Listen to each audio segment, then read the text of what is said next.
baseball world will focus on Cooperstown this weekend. Sunday, the Hall of Fame induction ceremonies.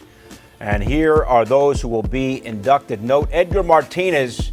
He's the first ever full-time DH that's going to make it into the Hall of Fame. And I think this is long overdue. Now, Harold Baines, predominantly a DH, running out of time, could be a selection, a veteran selection on down the line.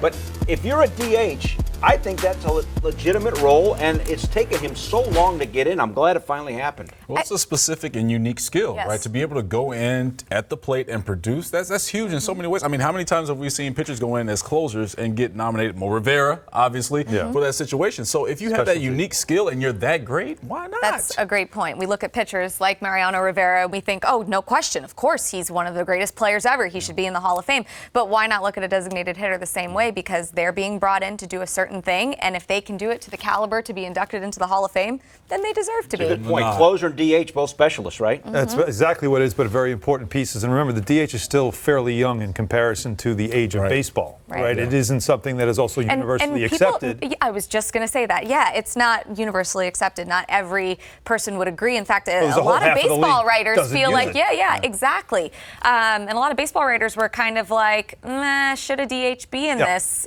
position? Well, if Fernando was here, he would open up his old unwritten rules of baseball and say, back in section 234 of the unwritten rules of baseball, a DH cannot be in the Hall of Fame. Scrap that, put him in. It's a specialization. But again, if anybody's going to be the first, full-time DH, it would be Edgar Martinez. A fantastic hitter, a great story of himself. But it does also show you, as the game evolves, you will have to evolve your thinking in who belongs in the Hall of Fame. And so that's why I think now it's becoming more accepted. Whereas, when the DH was first around, I don't think it's evolved into what it's become now, which is a power hitter, which is somebody still very important in your lineup. There's a lot of strategy involved now. There is now more than ever because of analytics. Half the league doesn't use it, National League doesn't use it, but now there's talk of maybe they should. And that also tells you why it's becoming more of an accepted position.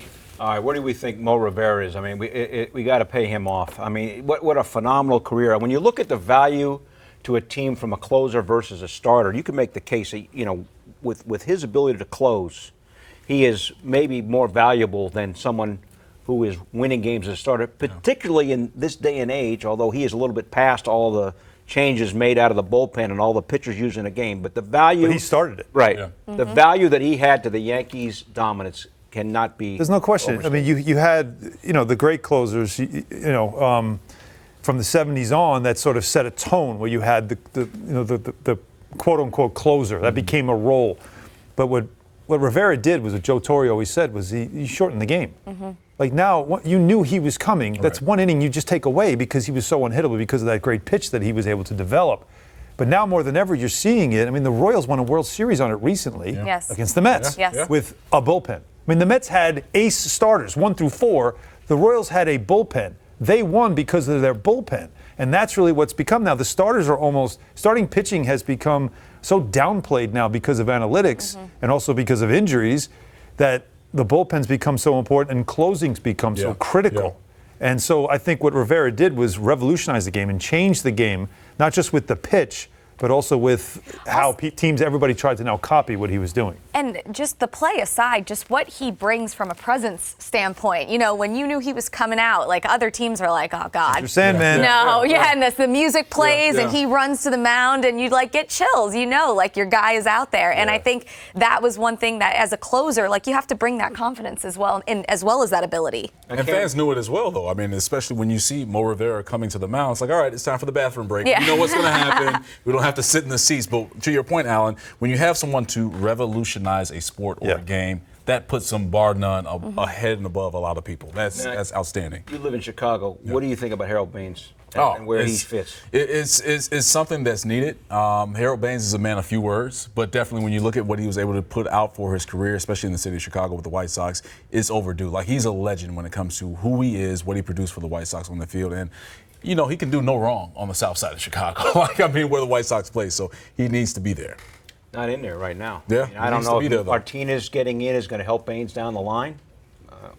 Baines is in. Baines is in. My bad. Yeah, he got the... I messed that up twice now because when we started this segment, I said that he hadn't been elected in there yet. No, I believe that's the... No, he got in on the Veterans Committee. Yeah, on the Veterans Committee, and that was actually a big topic of debate when it came to, because you talk about, as you say, man, a few words. The stats don't jump off the page, Right. but it's also production. It's also what he meant to the White Sox, to that franchise. So that's another name that has been debated. It's an interesting class if you think about it because of that. The debate over the DH, the debate over Baines, and also Mariano becoming the first unanimous vote for a Hall of Famer. So there's a lot with this class that's very interesting. And, Roy Halladay is an amazing story because, he'll have his family there, his son there. Obviously, he won't be there. Yeah. So a lot of emotion involved there as well. All right. Baines is in. Yes. Martinez get this is right? in. Sorry. Don't take it personally. All good. All good. I don't want You to. mentioned- my guy, Bill. I don't want to disrespect Chicago. You don't have the whole because- south side of Chicago. I don't come want after that. you, Bill. Because you vacation in Chicago. You said it was your favorite spot. For more great videos from the MSG 150, check out right there.